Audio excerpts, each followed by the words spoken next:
talking.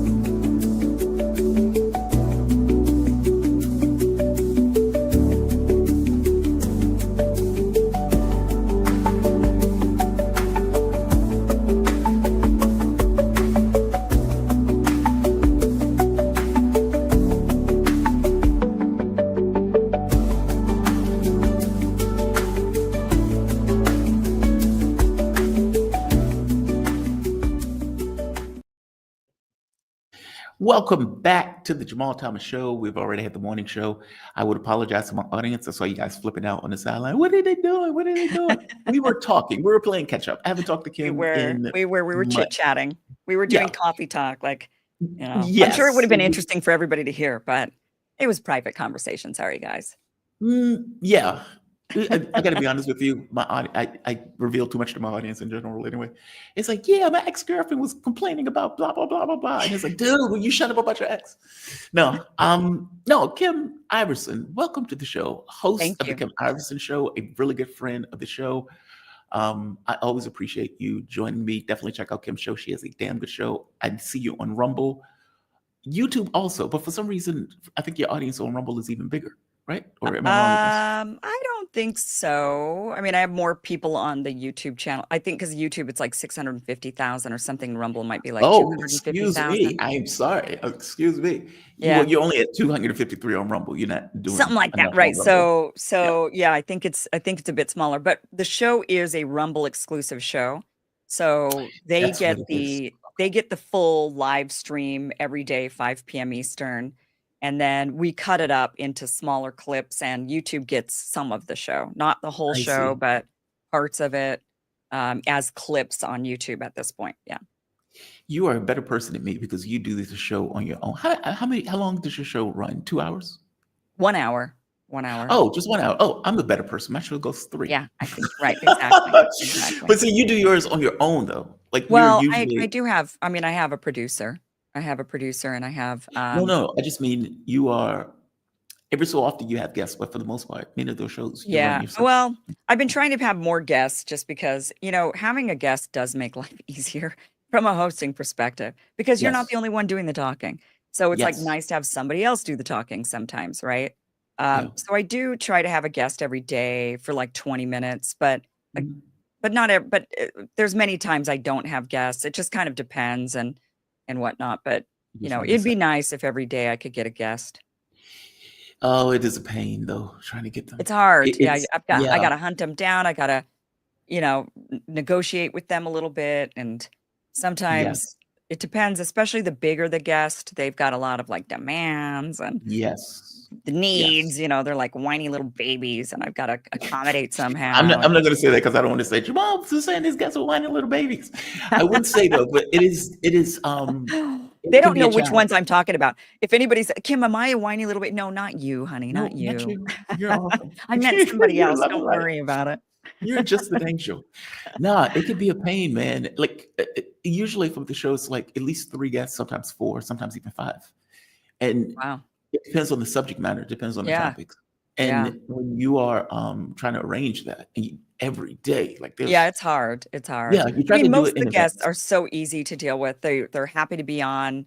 They make life really simple and Those are the easy. best guests. Those, The yeah, ones you have to and that's make the time for. vast majority actually. But there are sometimes a guest where I'm like, really, we have to jump through all these hoops, or they don't mean to be difficult. Like any guest I have in Iran is naturally difficult, and it has nothing to do with them. It's just that the sanctions on Iran make it Yes. very difficult technology wise. Like they can't use StreamYard, they can't use I'll tell you y how to do it. how? Use Google Hangouts and then plug it through StreamYard. Really? Google Hangouts, okay. Yes. So Sometimes for Zoom me, works, sometimes it doesn't. uh-huh. Sometimes like we've just had so many problems with the Iranian guests. It really depends on their end if they're using a VPN or not. If their VPN then is fast, like that's I dread the Iranian guests, not because I dread them, and they're wonderful to work with and they're extremely patient and they honestly will like, for them it's really late and they're like, yeah, we're good to go, but Yeah. it's the tech issues with Iran and maybe Yeah. Russia too, The way but to not do as it bad. Iran, it's no, just I haven't had terrible. issues with the Russia part. Right. The way I ended up doing with Mirandi, bring him in through Google Hangouts. I'm Okay. using I use OBS, and OBS uses a virtual camera. And Oh, once you okay. bring in the Google Hangouts, you just make it full screen and plug Sure. the screen to the Google Hangouts. Okay. I That'll mean, work. maybe we could work that out. I don't know. It's a pain though. It's a pain. It's always a pain. Yeah. But yeah. So anyway, I'm sure everybody's loving all this tech talk. But thank you for joining me. I always appreciate you joining me. I always enjoy talking to you. It is always a pleasure for me. I was trying to figure out what for us to discuss. And I think you did this show on Nick Fuentes versus Candace Owens. Now, I did not know this fight was taking place. This is fascinating to me because this is like fighting on the right, kind of. Yeah. Well, it Ladies, has layers to it that are interesting that apply to yes, all of us, right? Because there's accusations flying around of who's the Fed, right? right. That's because it's the right wing, right? So somebody has to be a Fed in this Well, process. but it's a good question to ask because, You like think one is one a thing Fed? that well, I mean, one thing that Nick brought up in one of his episodes, which I think we all know, is that from the dawn of time, the intel community has infiltrated journalism. That's And true. so I think it's not a matter of is there a Fed amongst us? It's who is the Fed amongst us? Because there certainly is. And so Well, even on the I do know. left, Oh, please, I'm sorry. No, I'm sorry. Please continue. but I mean, somebody's a Fed, if not more than one person's a Fed. I mean, we're all sitting here in the same group, right? There's many of us that are doing the same job. We all pretty much know each other. And so the question is, who's the Fed? And I Yeah. don't think it's, and I think that the point is, with on the right, they're having this fight because you've got Tucker and Candace and Elon Musk kind of throwing at Nick and Milo Yiannopoulos saying Nick is a Fed. And then you've got Nick saying, "Well, I think Tucker's the Fed." And then you've got, but so they've got this infighting, which is interesting, but it applies to all of us because in every group, somebody's a Fed. So I think it's just so even on the progressive left, or on left wing media, you've got to wonder who's the Fed. But I I do just think know somebody's always a Fed. Ken Delaney and said there's always somewhere's a Fed. There's a Fed always Somebody's a somewhere. Fed. I mean, there's no way that they've just suddenly not done this operation that they've done forever and ever. They've infiltrated, there's been many accusations and points at Washington Post, for example, being infiltrated with intel. They Um, probably are. so, But they've it's been just doing media this since though. the dawn of time. So why wouldn't they do it to independent media? Of course they would. Independent media has grown, become way more influential, has now outsized influence more so than mainstream media in a lot of cases. So who the Yeah. hell is the Fed? That's what we got to be asking. And it's not just is it Nick, is it Tucker? On the right, it's what about in the Left wing circles. anti-war and the anti-genocide crowd or in the somebody's somehow a Fed. I I am equal opportunity going after somebody if I think they go rogue. People know me going after Ritter, and I still get shit about it. You think Ritter's a But Fed? no, it's not that I think he's a Fed. I'm not going to go into the Ritter thing because it's just Okay. I may. Well, we can go into it if you want, but my issue with Ritter, as I pointed out once before, was that he changed what he was saying. Like if you're like, for example, from my point of view, you tell the Fed by basically on what they do or what they say. Now, Ken Delaney, for example, when he was working for LA Times, and you find out that he is going with the CIA in order to fish his information through to figure out what he's going to say. Okay, well, that's outrageous, right? You're supposed to be a journalist, and you're getting your contacts from the CIA to determine how you present your stories. Mhm. Mainstream media in general, though, tend to go with a governmental bias.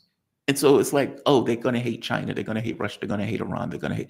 It's like, Yeah. okay, is it coincidental that these just so happen to be devices or things that the government also dislikes because these people are not vassals or these countries are not vassals? So Western media in general has a certain bias. When you get to the independent media, that gets more interesting. Yeah. Because how do you tell who the Fed is? I mean, other than what they're writing or what they're saying, right?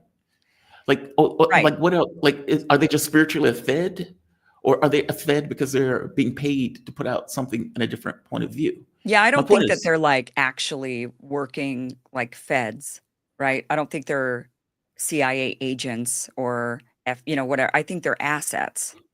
right? So how are But how they would and you know an why? asset other than what they say? or what they put out. Right. Well, and well, the question then is, what is the goal of the operation, right? So if Yeah. the intel community is going to infiltrate the independent media space, how would they do it? What would it look like?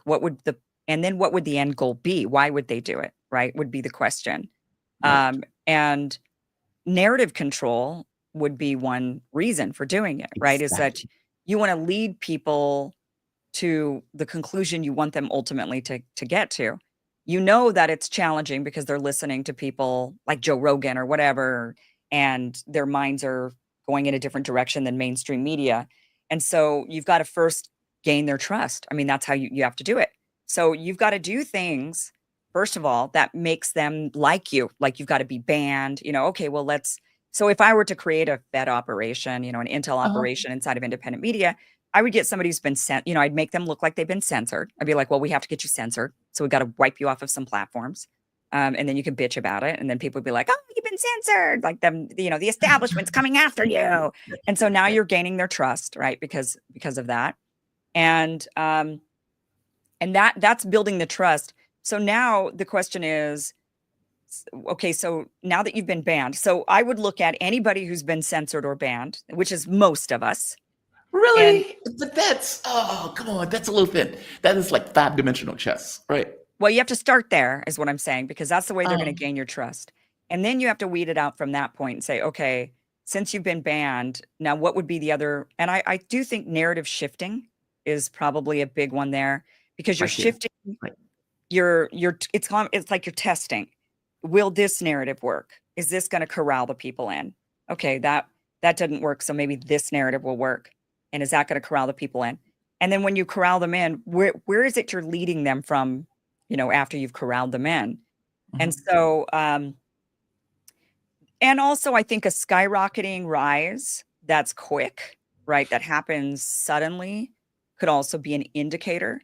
But look, like I have these indicators. I mean, when I launched my channel, it went really quickly. A lot of people accused me of being a fed. I've been censored somewhat, and certainly shadow banned, but I 1000% am not a fed. I think I'd be making a lot more. I mean, I think I'd have a lot more fame or a lot more, I See, don't that's why I know. said the indicators are like they can apply to Well, anybody, but right? that's well, but that's the point, right? The point is they got to be amongst us. They have to be seemingly a trustworthy voice, who's had all of these same sort of experiences as other people in the independent media space. But I would say the things that make me suspicious is access. Like what kind of access? Because several of us have had our shows banned or shadow banned, or we've been ripped off Right. of, whatever. Many of us have had shows that have gone from, very little knowledge to suddenly people are hot for it or whatever. And that has a lot to do with algorithms or just sentiments of people during that time. But I would look beyond that. And my biggest clue is access to, like, how did you gain access to this foreign leader? How did you gain access to this event? How did you suddenly gain access to gain this interview? Yeah. That bigger people than you, I'm not talking about you, but I'm talking about like if I'm talking to this Fed person, um, people who are bigger than you have not been able to gain these interviews. Tucker Carlson has had a difficult time gaining these interviews. He had to like finagle his way around to try to get Putin and all these other people. So how is it that certain creators, certain independent, supposedly independent media people have not only skyrocketed very quickly, gained massive audiences, which they've been allowed to do without censorship? How are they able to do that and then gain like audiences with world leaders, go to meetings, Give me an travel a example. lot? What do you mean? Give me an example. Who? Jackson Hinkle would be one that I would be very suspicious of. I am very suspicious of. Interesting. Yeah. Shots fired. Okay. I I mean, he mean, knows yeah. it. I've said to his, so like this isn't a secret between me and him. I have said to him in person at a party, I think I mean, I have You could be suspicions about fed. you. So are you or are you not? Like I'm I very think you're a upfront. fed. Well, I'm very, I just asked the question and it was ignored, but whatever, I'm not saying he is. I'm just saying this is Hinkle something lives in that Moscow, right? He lives in Moscow. Why Also, wouldn't Fed, you? Yeah, and if anybody had any geopolitical knowledge, which we all do, it's really apparent that one of the reasons, it's really, really apparent that even inside of foreign governments, this is really apparent with Israel and Iran, Hezbollah, inside of yeah, Lebanon. There are traitors amongst them. I mean, these governments are infiltrated with traitors.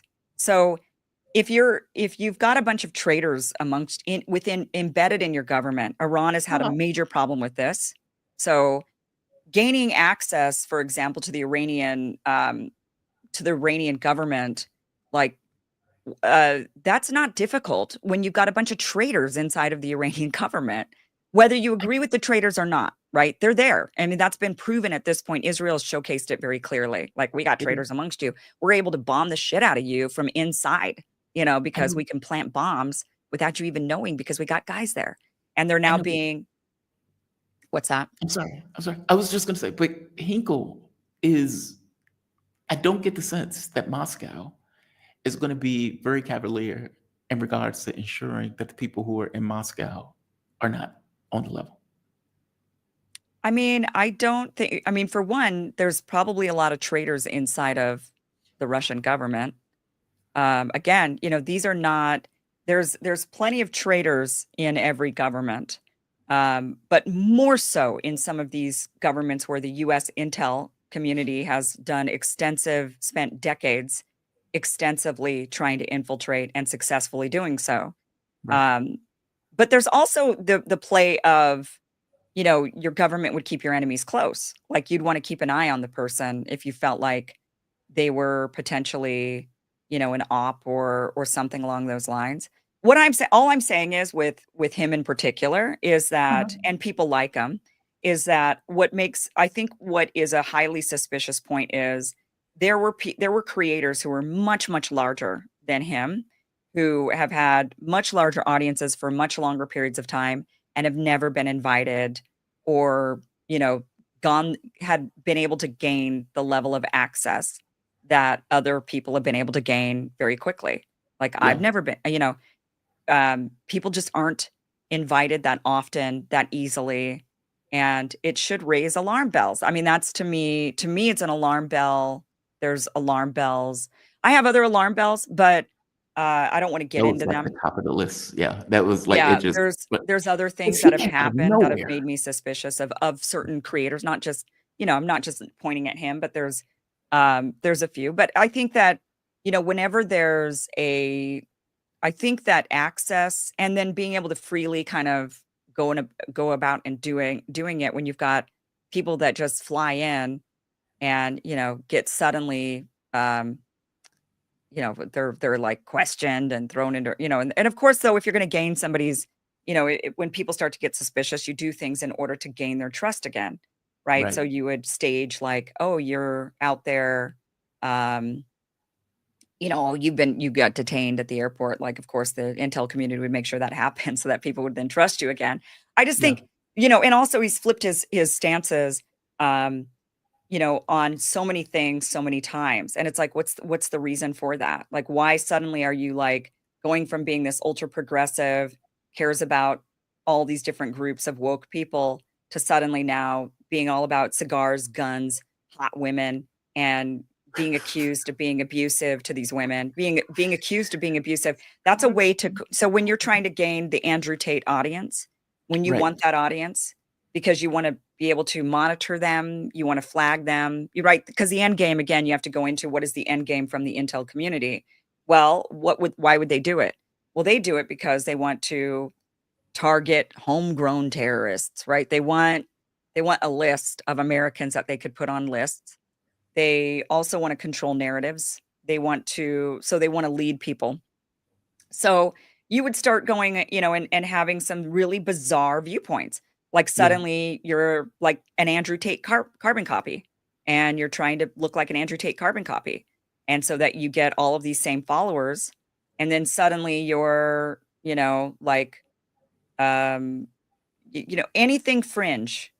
And if every single viewpoint you have is fringe that is meant to corral groups of people to basically end up on a list, I mean, that to me is like red flag. numero uno, man. Yeah.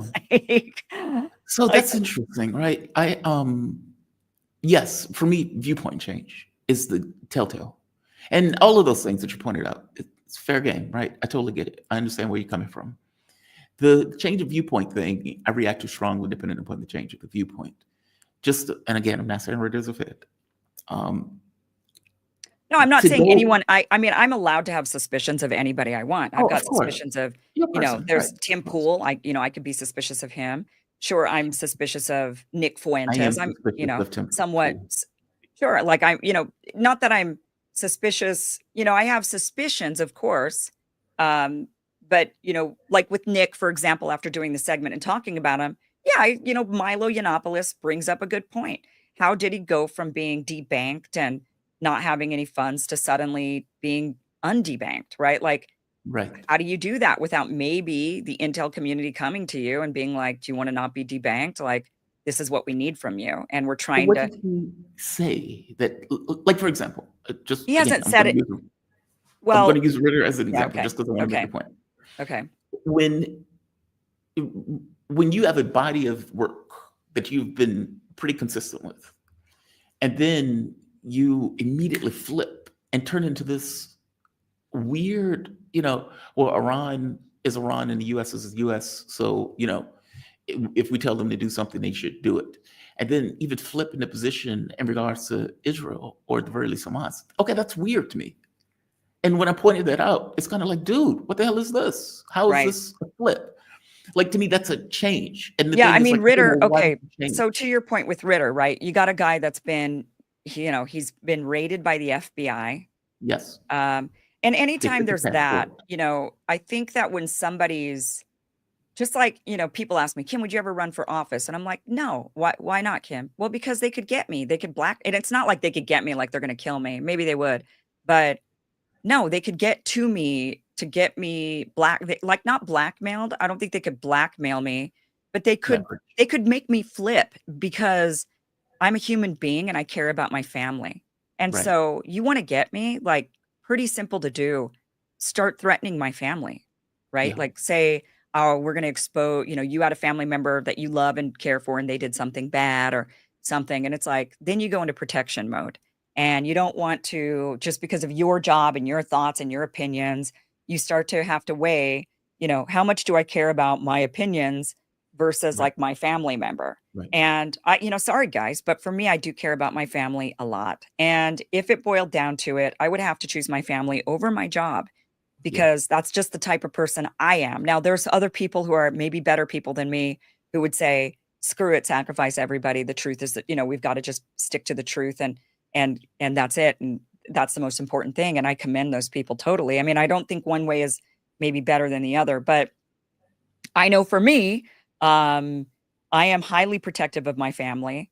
I am I in my family I do have a role of I tend to be the caretaker. I tend to be Yeah. the one that is generous and gives and caretakes and cares about everybody in my life. So, I'm sure the Intel community already knows that about me. And if they wanted to get to me, they wouldn't try to blackmail me with, "Hey, Kim, we got you, we got a nude of you." I'd be like, "Fine, release it." Like, "We got a sex tape." "Oh, you do? Okay." Like, I don't care. But if you're gonna We do have a that dude. to, I mean, Oh, that's whatever. But if funny. you're gonna do that, something humiliating or terrible to my family, I mean, look, guys, I'm gonna back down. I just am. Yeah, your So, person. luckily, that's never happened to me at this point.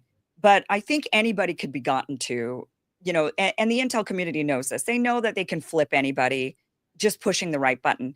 And you got a guy that's had his house raided and his livelihood threatened and he's got children and a wife and and he's got all these things. Yeah, how hard is it to flip a person after you scare the living daylights out of them with the big FBI raid? Yeah, maybe. I mean, so again, add And to to be my clear, list I'm of not saying he's a suspicion. fit. I'm just trying to show I an look, I'm example not of saying a Jackson is. potential. I'm not saying any Yeah. of these people are.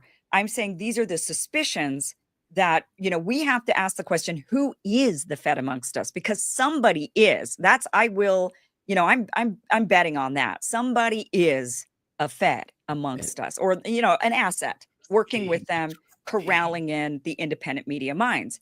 So the question is who? All I'm saying is I'm pointing out the types of things that make my alarm bells go off and say, maybe this person, maybe the Jackson Hinkle who suddenly shot up to fame, when everybody else, while everybody else was being censored about Israel Gaza, they were letting him run wild on X.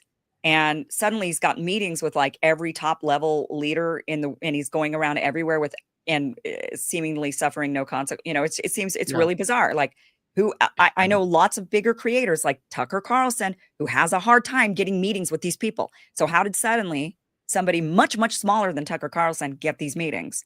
Interesting. Scott Interesting. Ritter, good point.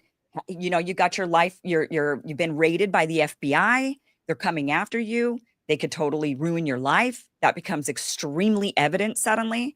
You've got a criminal history as it is. You're facing jail time, more, whatever they're going to do to you. That scares the living shit out of you. So yeah, Yes. maybe you could be compromised and flip. Same thing with Tim Pool. Like, he's got everybody in the independent media space. Now you've got, evidence that he's been, he was on there's like, where's your money coming from? Right. There's Right. questions about that. There's questions, why is it that you're meeting with Netanyahu and these meetings that are under Chatham House rules, like, where you don't disclose anything. I mean, these are questionable behaviors that make, that the rest of us aren't doing. So Right. I'm not doing any of that. You're not doing any of that. Like none of us No. are doing any of that. So these are the types of what I'm saying is these are the same with Nick Fuentes. He suddenly gets undebanked and let loose. Like, how do you do that? Do you have to make a deal with the government in order to get that done? Maybe. So, these are the types of what I'm pointing out is these are the examples of, and I'm Red not flag. saying any of them are feds. I'm Right. saying these are the types of things that make me, wonder, Sus- like, are you or are you not? Has Fuentes said anything that has given the impression of Sure, everything he says. really? mean, I mean, yeah, he's been because going at the only. I don't know much about Fuentes. I've only seen him going nuts everything about he Israel says, and then yelling at the black guy because he says the black guy had an advantage over him or something like that. That's I all I've mean, heard about Fuentes. well, if it depends on what their goal is. Like, what is the goal of the intel, using that particular person? And of course, they would maybe use each one differently for different purposes. Mhm. But the purpose of Nick might be what Tucker brought up. Tucker's suspicion about him is that, look, here's a guy that has really extremist viewpoints when it comes to people of different colors and women. And he's like a Christian nationalist, like a white Christian nationalist who Right. wants a white Christian America, right? And male dominant, like patriarchal. So um those, especially some of the things he says, seem very extreme and very fringe. And if you can lump Nick Fuentes together with people like Tucker Carlson, you can delegitimize Tucker Carlson's viewpoints and all of his following by basically smearing him as a far right wing crazy loon in the same likes as Nick Fuentes. Like, you kind of create this, it's a guilt by association, or Uh, your entire movement has been delegitimized because the most prominent amongst you, because Nick Fuentes now is like, the other day, he was the second biggest live stream in the country. right. And so you can delegitimize an entire movement and say, this movement is filled with radicals. I mean, look at how big Nick Fuentes is and and then you can point to a lot of the crazy shit he has said. And then you could Right. be like, oh, But these yeah, people also exist. sure. Like Of course they exist. that just Yeah. feels very thin to me. Like he may actually be that guy. No, I Might think he just be that right, guy. I think he actually is. I think he believes these things, just like I think David Duke believes what David Duke thinks, and Tucker Right. also pointed at Exactly. David Duke thinking he's an asset of some kind. Um, but they could still be used by the intel community. They could be like, "Look, you're like Epstein." I believe Epstein was a crazed pedo. Like, he Agreed. himself was totally a pedo. Yeah. But they used the pedo and they were like, "Now we can use you because you're a pervert to trap all these other people." So you Agreed. take somebody legitimately with certain beliefs. Sometimes they don't, though. And that's where the flip flopping comes in when you start to look at why do you have all these inconsistent viewpoints? Um, like, how can, why are all your viewpoints like seemingly really inconsistent? Yeah. Or they don't really go together in a like a stream of logical thinking. So, you could that's like a red flag. But they also would take somebody who is legitimately, you know, thinking that certain way and then utilizing them as a useful tool and saying, just keep saying what you're saying, like keep doing it. You know, like the Tate brothers, that's another example of, you know, now I would have deep suspicions about them because they've been in so much legal trouble. How the hell do you get out of legal trouble? Well, you can cut a deal. Yeah. You can cut a Yeah. deal. You know, and so that should leave everybody slightly suspicious. But that's you know, and it's unfortunate because that's the tool of the intel community is that they would make you feel like you're in trouble, your life's on the line, everything's very scary. And then they come around, they're like, we can make all of this go away. You know, The other thing though is also like, let's say for Hinkle, if again, Hinkle came out of the blue. I didn't even know who Hinkle was. And every so often I would see something on like Twitter or something like that. I'm a lone wolf, so I tend to be in my own world. Yeah. Hinkle, if he switch like that, he may just be looking for a different vein of money. Like, right, and there's that too. So right, Yeah. so you can't really know the motivation because if a person's like corralling in a certain audience, it could just because they're opportunistic, they're smart, right? They're kind of like they're able to see, oh, I can get in with this Andrew Tate crowd now and bring all those people over, and that's going to make me a ton of money.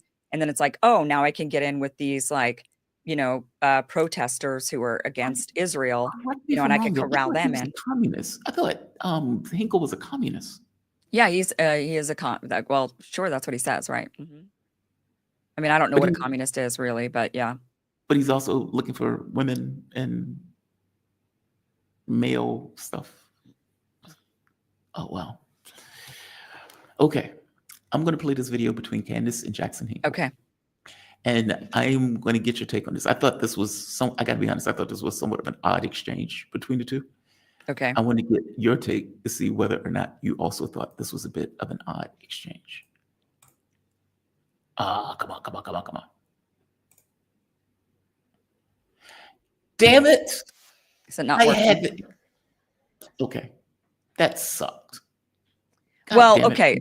We can explain it. We can describe it. I mean, basically, Candace accused him of being triggered for when she asked him, like, why aren't you married? Right? She was like, why aren't you married? And you learn a lot. She basically said to him things that were, she says, why aren't you married? And you grow a lot and, you know, you're kind of selfish or whatever. And he wait, actually I have it. I'm sorry to interrupt. I do have it. It's right all here. right, you do. Okay. I do have it. Why he's not married. Now he's 26 years old. He does talk about conservative values. So she's wondering, why are you not married? I also don't appreciate the lecture. You don't know me, you know, so I know you're married. I know you're older than me, but you don't know me. You don't know my life. You don't know my situation. I don't think you're in a position to give me advice, especially as a woman, honestly. I don't think women, you know, this is something in the right wing. We say we're anti-feminist, and then women go around telling men what to do, who are not their husbands. And, you know, I don't really buy into that ideologically, but that's besides the point. You know, my life has been tumultuous from the very beginning. From the time I turned 18, people were coming for my neck and trying to get me, and I was kicked out of college. And then, you know, once you're branded as an anti-Semite before it became cool or popular, can't get a job, can't make a living, get banned from PayPal, all this kind of stuff. You know, that's a very difficult environment to try to have a dating life. You know, what do? I go out on Tinder, I go to a bar, and I say, hey, I'm a neo-Nazi Nick Fuentes that the ADL is writing articles about every day. I'm going to start a dating profile on Tinder. People are going to screenshot that, mess with me in all kinds of ways. It's a very difficult predicament, actually, for me, because I took on basically a huge sacrifice at the beginning. And I don't know that you really appreciate that enough. I think that you're somebody who, you know, you had a career in politics for as long as I was fighting a battle. You were at Daily Wire with a contract. You're at Turning Point. You're making good money. You're doing book deals. You're part of this thing that I'm criticizing and paying a very heavy price for at a time when no one's saying those things, when it's very unpopular. And it's not to say that I'm a victim, you know, because I did it willingly and I love it and I would do it again. But it is to say that, you know, you and I have lived very different lives. And, you know, it's easy, I think, for you to say you had your husband, have your kids, you got your ducks in a row, made quite a bit of money. Then you discovered the truth. And then you went out on a limb. And it's not to say you didn't make sacrifices and it wasn't a risk. And it paid off. You're doing great now and I congratulate you.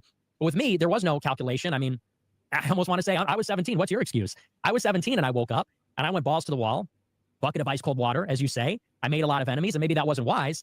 You know, but I told the truth and I took on extremely heavy cost for my personal life. It basically has made it so that I can't have a personal life. I don't even have many friends. Forget about, you know, dating women. I can't even really have a lot of male friends because there's such an incentive to betray me, to turn your back on me, because there are people that are being paid to attack me all the time on Twitter or for information about me, things like that. So, you know, it's something like everything else that I'm figuring out one step at a time, just like my show. And, you know, when I get banned from something, you know, whether or not I'll be able to have a family and kids and what that'll look like. But I mean, it's a little more complicated, I think, than maybe you understand. I feel like you just got super triggered by me just saying something so casual. What was that about?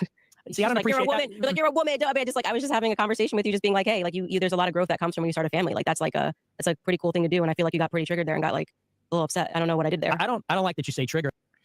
I mean, we can go back to this in a moment. She's right. He got super triggered over. Is he an incel? Like, is he one of those people who I can't find a woman, so I'm very angry at women, and I hate women because I can't get laid? Yeah, I mean, I think that is kind of part of his crowd. I actually understand his reaction, and I don't think he was triggered. I think her question was rude and inappropriate. I think that a lot of times, and this happens, and so I understand the kind of the angry response that Nick would give.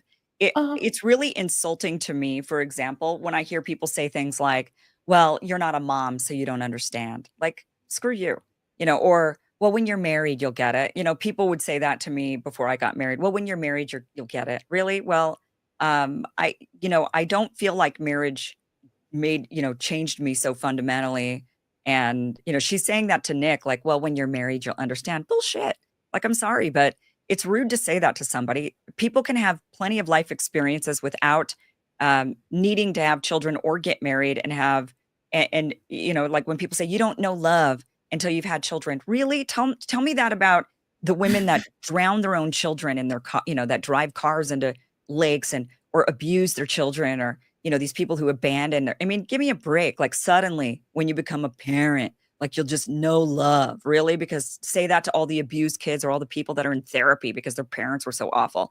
Like, these types of these statements are so, to me, ignorant. They're not accurate. It's just a way to delegitimize a person or to diminish them in some way, to make them feel like, well, because what can the person do about it right in that moment?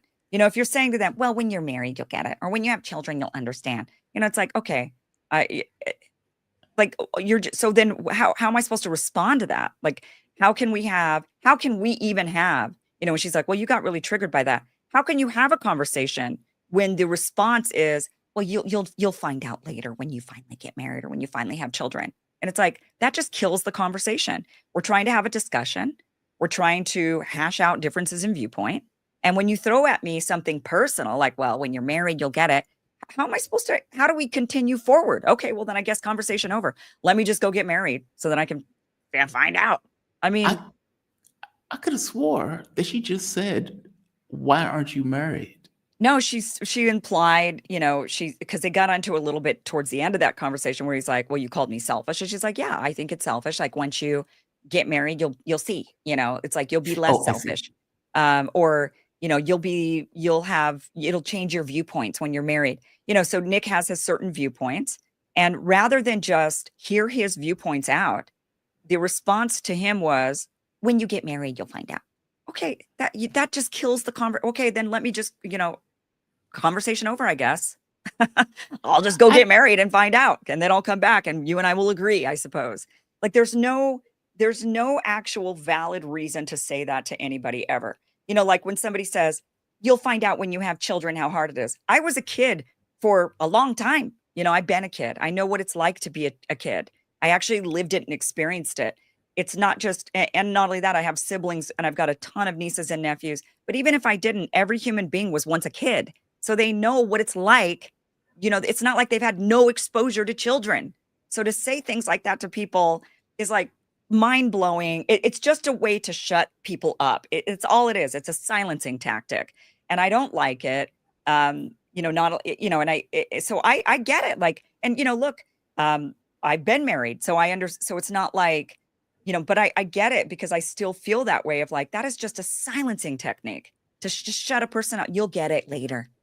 I know, Kim, but there are different ways to engage with that.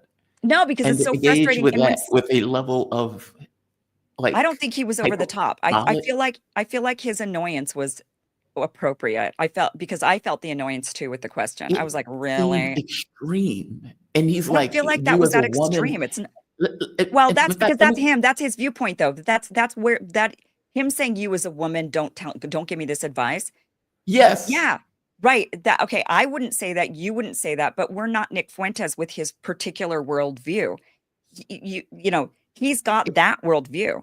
And that I know, is but it his seems brand. But that's his brand. His brand is patriarchal white Christian nation. And women should not be doing XYZ things. That's his brand. So yes, of course he's going to say, don't talk to me like that, woman. I mean, but because that's his don't viewpoint. talk to me like that woman. Yeah, But it because that's his also came viewpoint. That's what I across. expect from the guy. But it also came across like I may be a virgin. I can't have Yeah, sex, and I I take think a he shoe. says he is a virgin. I think he actually admits that. I don't think that's He like sounds like an a secret. incel. Like his Yeah, anger sounds like I it's a don't resentment towards women in general. I don't And think part of that so. I is feel like because it's so frustrating. It's just like I don't know, like during various different, in any sort of conversation or a debate, when somebody just silences you by saying, well, you're just a racist. That's why. Or you're just the name calling is a silencing technique, and it's extremely frustrating.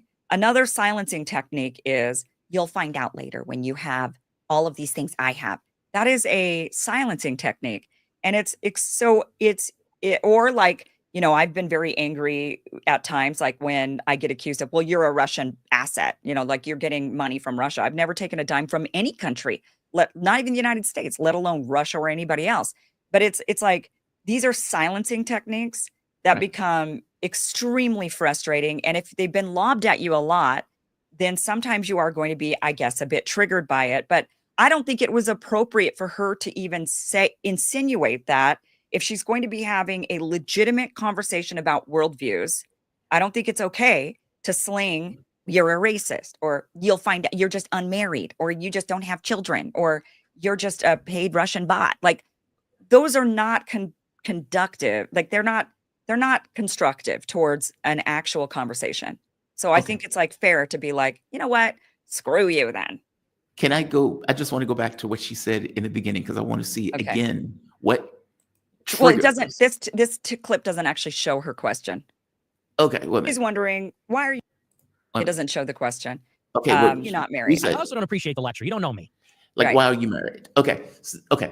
Well, So it that's doesn't show I the said she asks, the basic question of why aren't you married? But really she asked it in a much more, she was like, well, it's kind of selfish. You'll kind of learn. It was like a lecture. And he's like, I don't appreciate the lecture. It And I sounds like think he's insecure. no, That's I what it don't think sounds like. this is a silencing technique to debate. She could have said to him, well, you're just a misogynist bigot. I mean, what's the point of saying that to somebody? But she didn't say that. And But if she I'm having basically a did. It's what I'm conversation, saying is it's the same thing. To basically say it's a personal attack. It's not about their viewpoints. It's now about you as a person. It's no longer let's discuss your viewpoint. It's, well, you're just single.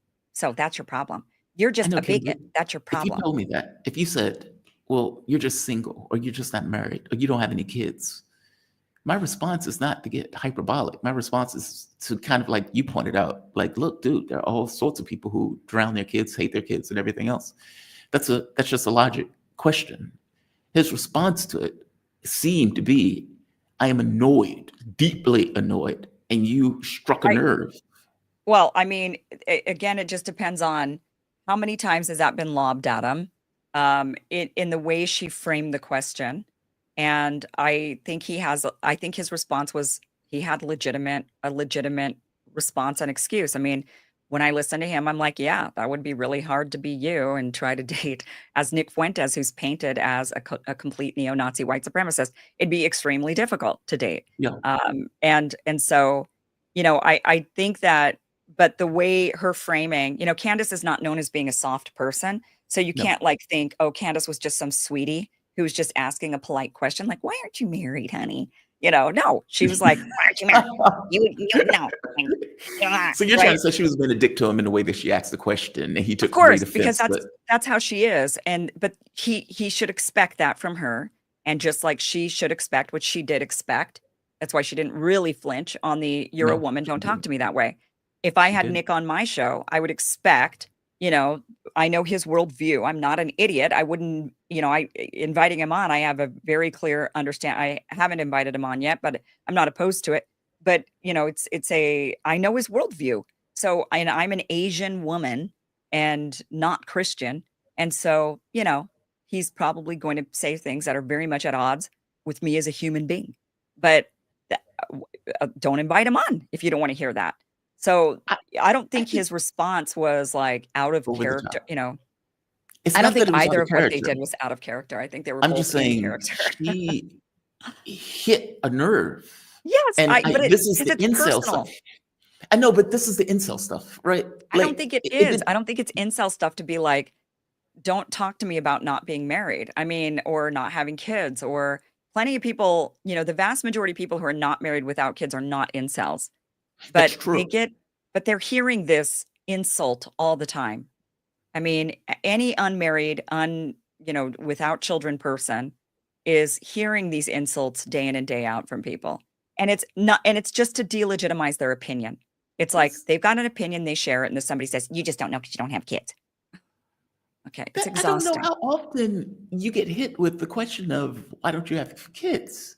And you're I in the mean, middle of an I get hit interview. with that all the time. People are I always know, but asking me, like, you're female. He's well, a okay, grown man. no, but it's when you're a grown man and your brand is Christian values, Right. and you're not married with kids, you are going to be hit with that all the time. He should expect it. He does get it.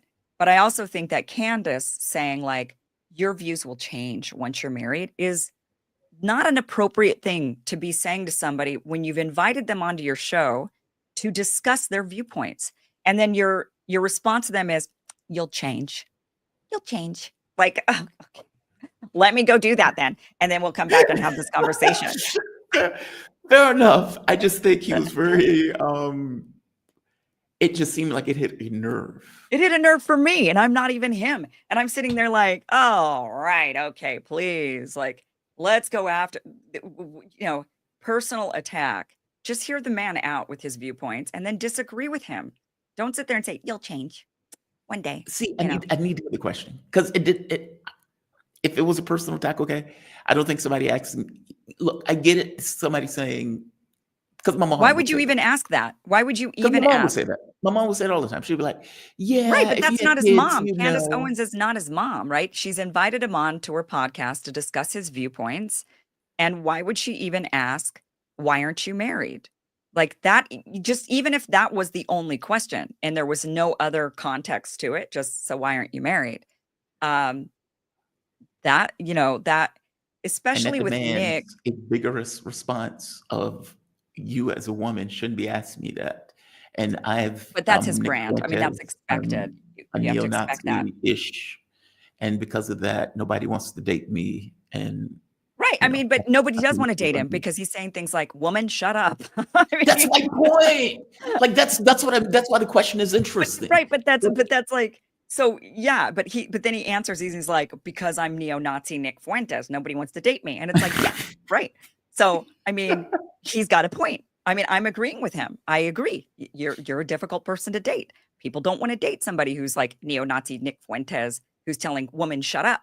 I mean, so yeah, so why even, you don't even need to ask the question. That's like so obvious to me. But No, but the question highlights a factor of his character.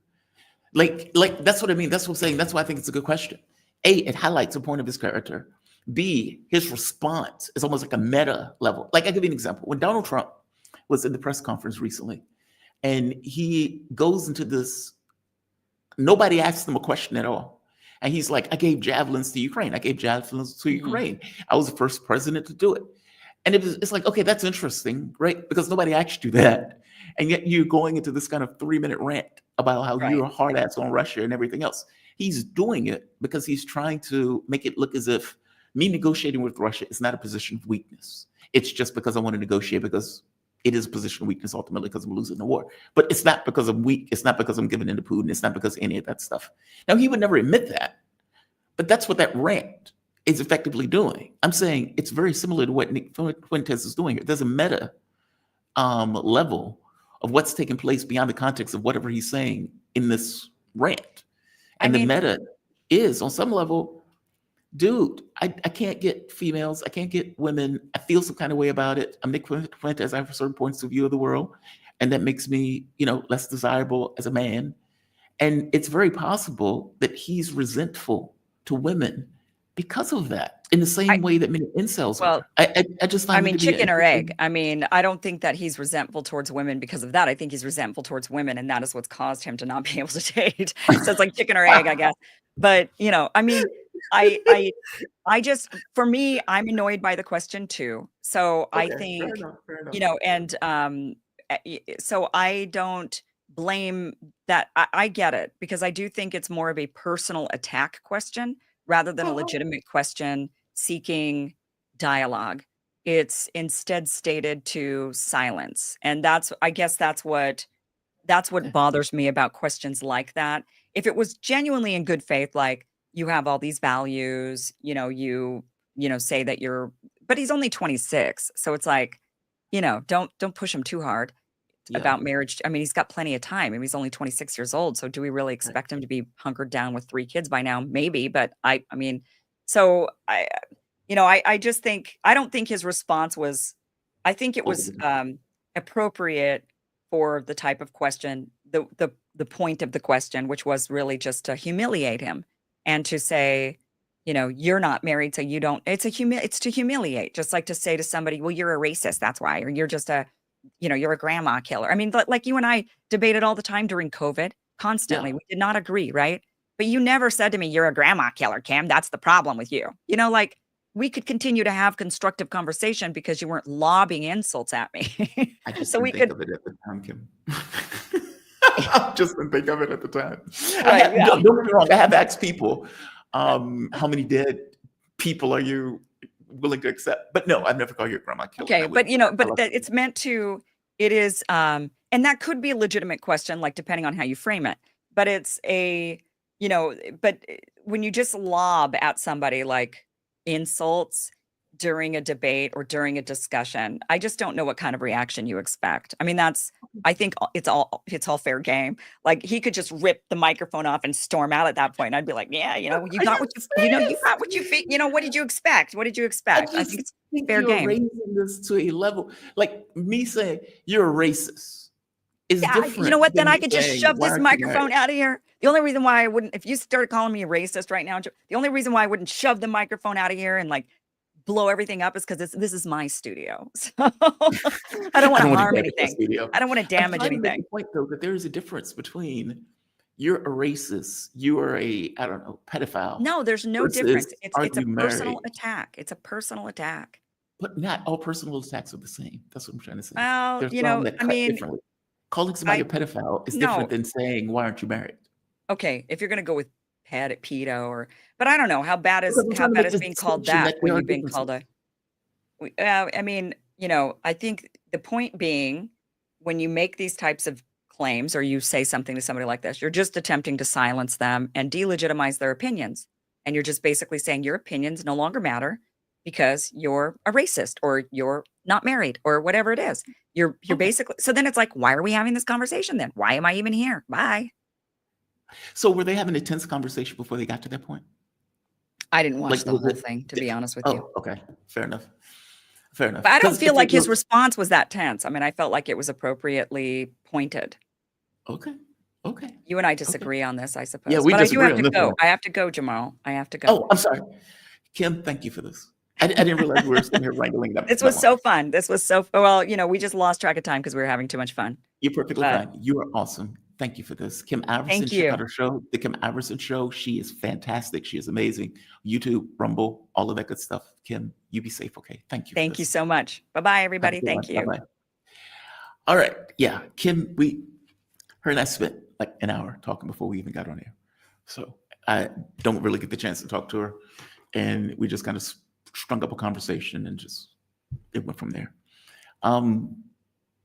She's awesome. I love her to death. She has a great show. Definitely check her show out. Kim Iversen Show, YouTube, Rumble, all that good stuff. So there is that. I so disagree with her. I so disagree with her. In fact, let's finish that clip. I want to see the rest of this clip because he seemed very tense. And if somebody says, I'll tell you once, I was in Kenya with my ex-wife, and I'm getting medical treatment. And a woman comes in, sits in, African woman, and she says, so are you married? And I said, well, I'm here with my girlfriend, but no, I'm not married. Okay, so why aren't you married? Well, you know, it's only been 4 years. And I know some of you who just heard that, it's like 4 years? Dude, what the hell? I told my ex-wife, I said, look, if it's 5 years and we're not married, there's an issue, and we probably can call this a day.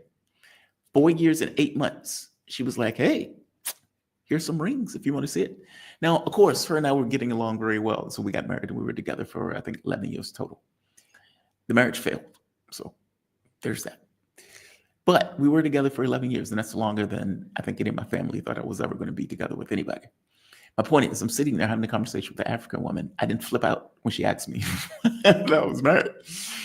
And then she goes into this thing of, are you guys going to have kids? And I was like, oh man, I don't really want kids. Why not? You're a grown man. Why don't you want kids? And I'm like, it's just, it's not something that I want. People can use their productive energies for pretty much anything. Yeah, but I mean, you're a guy, right? You should have kids. Meaning she was very insistent, so much so that another person came in and was like, you get out of here. She was like, hey, I apologize for how insistent she was. I didn't give a shit. Like, why am I going to be offended by her asking me whether or not I should have kids or should have kids, or if we were married or about to get married or anything else? I didn't care. I didn't care. And I guess that's kind of my issue with this thing with Nick. He is very animated.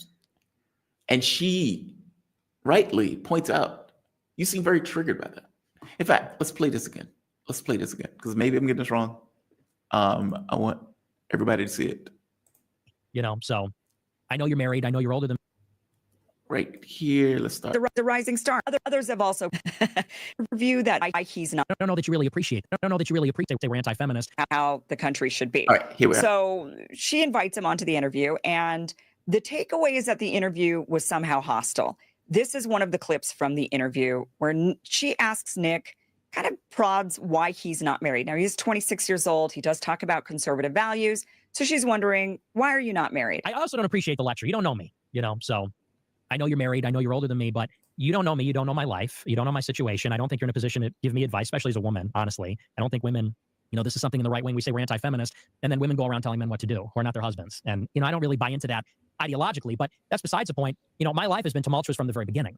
From the time I turned 18, people were coming from my neck and trying to get me, and I was kicked out of college. And then, once you're branded as an anti-Semite, before it became cool or popular, can't get a job, can't make a living, get banned from PayPal, all this kind of stuff. That's a very difficult environment to try to have a dating life. What do? I go out on Tinder, I go to a bar, and I say, hey, I'm a neo-Nazi Nick Fuentes that the ADL is writing articles about every day. I'm going to start a dating profile on Tinder. People are going to screenshot that, mess with me in all kinds of ways. It's a very difficult predicament, actually, for me, because I took on basically a huge sacrifice at the beginning. And I don't know that you really appreciate that enough. I think that you're somebody who, you had a career in politics for as long as I was fighting a battle. By the way, Candace Owens looks great in this interview. I love the way that she's You were at Daily Wire with the contract. You're at Turning Point. You're staring at him. I love this. I love the way she's sitting there just staring at him. Not saying a word, not flipping out, not responding. Just a gaze. Just a gaze.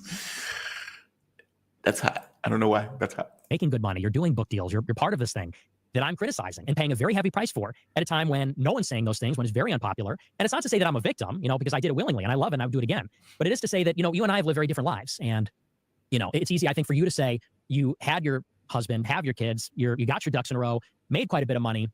Then you discovered the truth. And then you went out on a limb. And it's not to say you didn't make sacrifices and it wasn't a risk. And it paid off. You're doing great now. And I congratulate you. But with me, there was no calculation. I mean, I almost want to say I was 17. What's your excuse? I was 17 and I woke up and I went balls to the wall, bucket of ice cold water, as you say. I made a lot of enemies, and maybe that wasn't wise. But I told the truth and I took on extremely heavy cost for my personal life. It basically has made it so that I can't have a personal life. I don't even have many friends. Forget about, dating women. I can't even really have a lot of male friends because there's such an incentive to betray me, to turn your back on me, because there are people that are being paid to attack me all the time on Twitter or for information about me, things like that. So, it's something like everything else that I'm figuring out one step at a time, just like my show. And, when I get banned from something, whether or not I'll be able to have a family and kids and what that'll look like. But I mean, it's a little more complicated, I think, than maybe you understand. Okay. Now, her response, I have to be honest with you, is very unnerving. Now, what I mean by that is, have you ever been in an argument where you are triggered. You feel some kind of way. You're annoyed. You get that annoyance out, and the other person just has no emotional response. It's just like, wow, you seem to be in your feelings right now. It's easier if both of us are triggered. Like, I don't know why. I know that sounds bad. Maybe because I feel ashamed if I have to get angry or if I get pissed off. I feel like I'm losing control. And in losing that restraint, that control, and the other person is able to maintain that level of control, it's like, wow, you seem to be really bothered by this. Why? Now, there are times where I have been in relationships, and I guess that's kind of in the relationship, right? Where you are so sick of what is taking place, you're just above it. And because you're above it, you're like, dude, I don't even have the bandwidth to get angry at you right now. I understand that you're triggered and you're upset. And at that point, it's just analysis. And I can imagine you analyzing somebody who's flipping out. It's probably not the easiest thing in the world for them to effectively deal with. It's true. It's brutal. It's like you're triggered and I'm just very calm. That's what happened. That's what's happening here.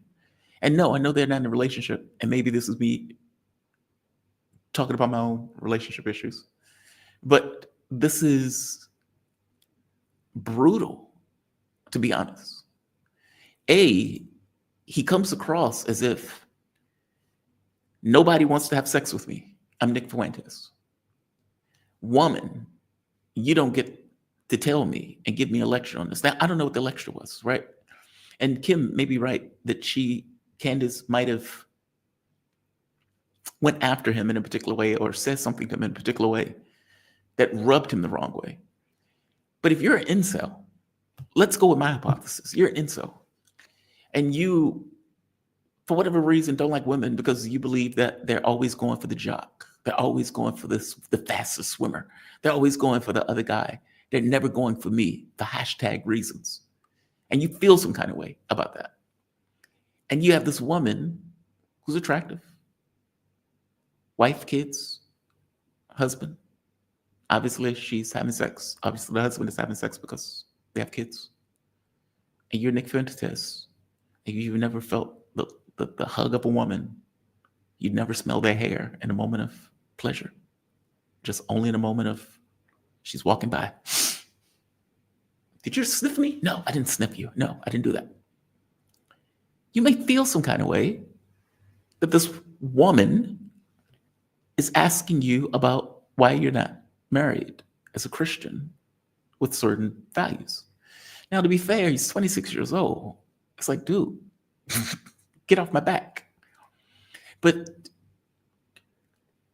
even if you were 26 and somebody asks you that, do you really get that hyperactive in your response? I guess that's the thing here for me. All right. And you go with this notion of woman. It's not your place to give me a lecture.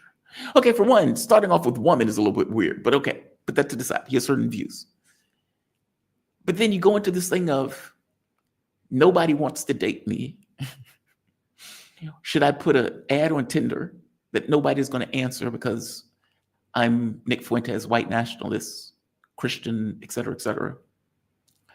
And then you go, and men don't even like to be my friends. But it starts off with this idea of, I don't know if I've ever had the touch of a woman. And it seems like the fact that a woman is actually that, it's just making it that much worse. I don't know. It comes across as an incel. But I don't know him, right? I am saying that her response to this makes it all the more brutal because of how calm she is when she makes this response. Let's go to her clip. Let's finish it up. I feel like you just got super triggered by me just saying something so casual. What was that about? Oh, and then she's smirking. Oh, that's even worse. That's even worse. She smirks. You just got super triggered. Given an analysis of what just took place in regards to him losing his shit. See, I don't Like, you're a appreciate woman. that. You're like, you're a woman. I mean, I was just having a conversation with you, just being like, hey, like you there's a lot of growth that comes from when you start a family. Like that's a pretty cool thing to do. And I feel like you got pretty triggered there and got like little upset. I don't know what I did there. I don't like that you say triggered. Well, you were a little bit I'm being triggered. candid. I'm being candid with you. But And saying, oh, a woman just should, it's like, you're okay, talking about my personal life. You're talking about my yeah, personal we're life. having a conversation. I talked to tons of people about their personal lives. Like, Well- why do you feel like you, like, that wasn't a line of attack, Nick? I know it wasn't a line So of attack. why you kind of responded like you were just attacked? Because you're giving me this lecture, giving me this advice about Oh, he's wounded. He's wounded. He's wounded. Oh, this is brutal. God, man, he's wounded. That is rough. That's rough. He's wounded. He's an animal wounded. Like, look, don't take my word for it. Don't take my word for it. Just look at this clip. Look at the body language response. Look at him getting upset. Her being very balanced and just kind of smirks like, I got him. Hey, man, I'm just trying to have a conversation with you. Why are you so triggered? I don't appreciate you saying I'm triggered. I mean, but dude, I mean, you come across as triggered. I mean, you look like you're triggered right now. And the fact that she's right, by the way, she's right. He knows she's right. This is brutal, man. Jesus. I hope she doesn't do this to her husband because this is fucking rough. I don't know that you really appreciate that enough. I think that you're somebody who, you had a career in politics for as long as I was fighting a battle. You were at Daily Wire with a contract. You're at Turning Point. You're making good money. You're doing book deals. You're part of this thing that I'm criticizing and paying a very heavy price for at a time when no one's saying those things, when it's very unpopular. And it's not to say that I'm a victim, because I did it willingly and I love it and I would do it again. But it is to say that, you and I have lived very different lives. And, it's easy, I think, for you to say you had your husband, have your kids, you got your ducks in a row, made quite a bit of money. Then you discovered the truth. And then you went out on a limb. And it's not to say you didn't make sacrifices and it wasn't a risk. And it paid off. You're doing great now. And I congratulate you. But with me, there was no calculation. I mean, I almost want to say I was 17. What's your excuse? I was 17 and I woke up and I went balls to the wall, bucket of ice cold water, as you say. I made a lot of enemies and maybe that wasn't wise. But I told the truth and I took on extremely heavy cost for my personal life. It basically has made it so that I can't have a personal life. I don't even have many friends. Forget about, dating women. I can't even really have a lot of male friends because there's such an incentive to betray me, to turn your back on me, because there are people that are being paid to attack me all the time on Twitter or for information about me, things like that. So, it's something like everything else that I'm figuring out one step at a time, just like my show. And, when I get banned from something, whether or not I'll be able to have a family and kids and what that'll look like. But I mean, it's a little more complicated, I think, than maybe you understand. I feel like you just got super triggered by me just saying something so casual. What was that about?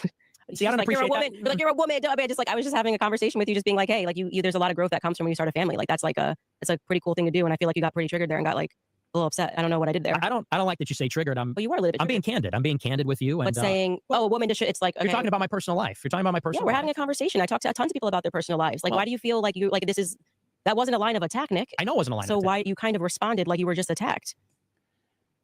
Yep, that hurts. That hurts. That hurts. The look on his face, that hurts. Jesus Christ. Jesus Christ. Look, I don't know what she said to him in the very beginning that elicited that particular response. Obviously, he was triggered. Obviously, he seems wounded. She is sitting back, taking her shots. He knows he was triggered. He could feel it, and regardless of what he's saying.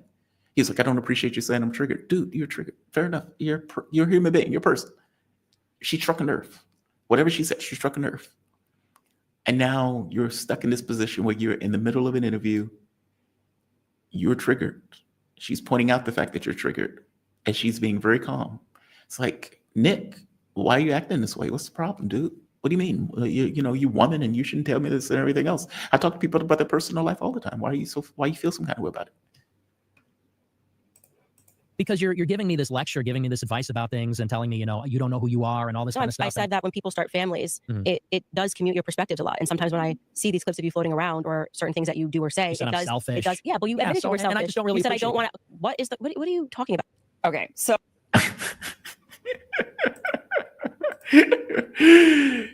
That went off the rails big time. That went off the rails. Jesus Christ, that went off the rails. Yes, he was triggered. Yes, it was tense. Yes, he was wounded. Yes, she called him out for being triggered and wounded. No, I don't know what she said to him. If she was being, what's the word I'm looking for? Not moralizing, patronizing, I don't know. Or if she was giving him a lecture. But I don't know, the response.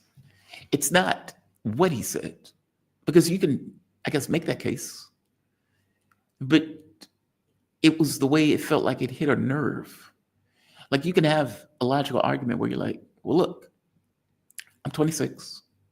Obviously, I'm open to having marriage and everything else. I don't think marriage, end all be all, makes the conversation about whether or not we can have a conversation about these things. Does marriage have growth? Maybe, but people grow in general through their experiences. It doesn't have to be marriage. That may just be one pathway to growth that you went through. Fair enough. Meaning, you can answer that. You can have that conversation. But he seemed to have gotten very triggered. It's just interesting. Very, very interesting. Smear merchant tactics. Is it a smear merchant, though? I mean, look, if you tell me, and your bona fides is, I am a white Christian nationalist of sorts. I don't know, whatever that is, right? And part of being a Christian, especially for Candace Owens, is marriage, family, etc.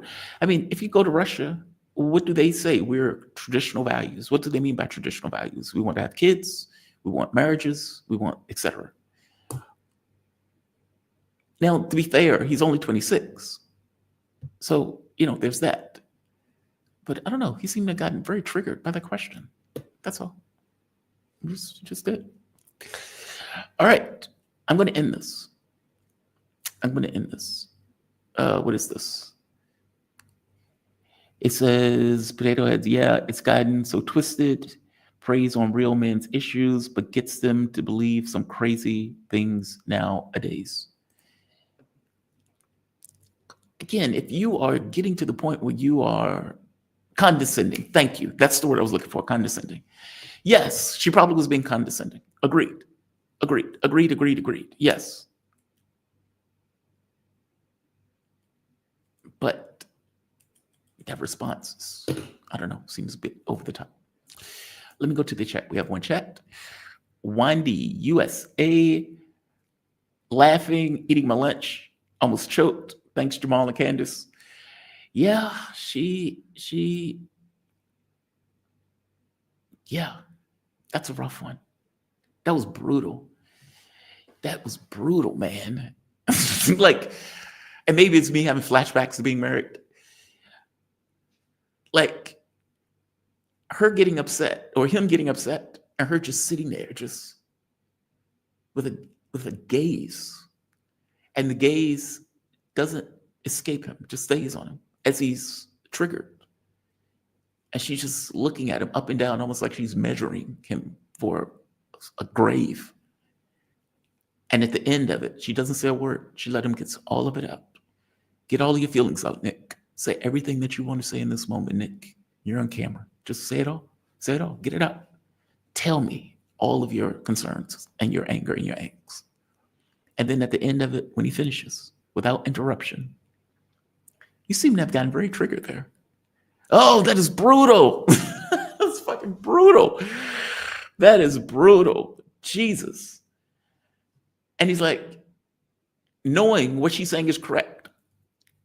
He's wounded. He knows it. She knows it. You got to cover that wound. I don't accept the fact, I don't appreciate you saying I'm triggered. Well, I mean, Nick, you seem to be very triggered there. I mean, I just asked you a simple question. Now, whether it was a simple question or not, the fact that she's calling it a simple question minimizes whatever she asks him in the moment, right? I just asked you a simple question about your family. Well, yeah, but you're getting very personal with me, and I don't ask people personal questions all the time. Nick, what's your issue? Oh, that is brutal. That's brutal. That's rough. That's rough. We said the irony that she's going to lose her case against one. Yes.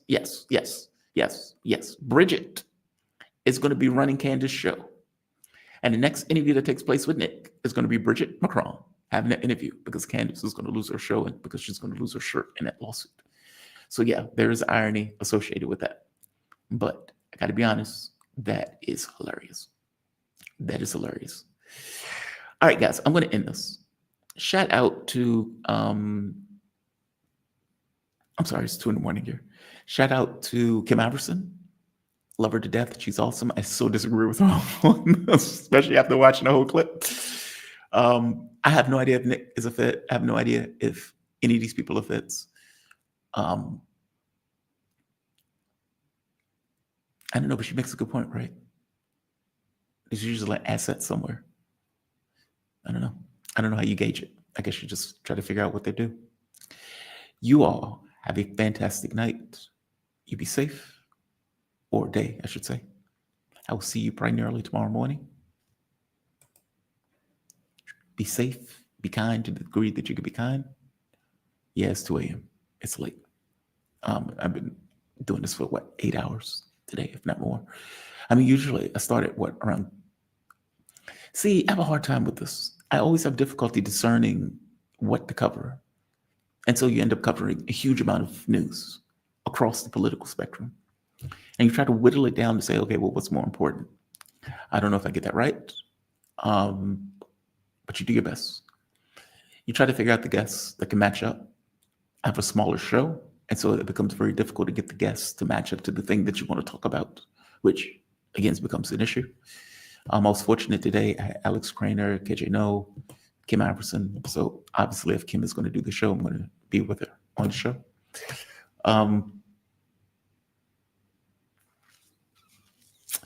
The woman I had earlier, Marwa, that was a powerful interview. That interview gives me chills and a deep sense of shame. It's a wild thing for somebody to say, your government and your people have been murdering us. What do you say to that? What do you say to that?